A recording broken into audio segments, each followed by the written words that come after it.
Bueno, esta lavadora es una Centrales, tiene un ruido en el centrifugado. Ya le vamos a escuchar el ruido. ¿Sí le escuchan el ruido? Vean el ruido que tiene esta lavadora.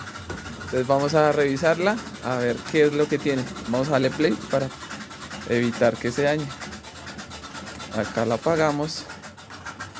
Vamos a abrir acá. Frenamos con la mano y comenzamos a tactar. A hacerle un tacto a la lavadora y a buscar. También se pueden abrir, pero pues yo ya más o menos lo intuyo que está por aquí. Ah, acá está. Vean.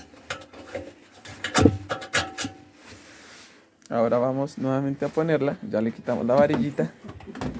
La vamos a poner nuevamente a trabajar. Y le vamos a dar otra vez play. A ver si se le quitó el ruido. Esto muchas veces pasa porque echan la rompa como los brasieres sin funda y las varillas se salen. Vamos a esperar que arranque a ver si se le quitó el ruido. Y listo, se le quitó el ruido. ¿Sí ven? Ya no suena. Ah, esto se lo voy a...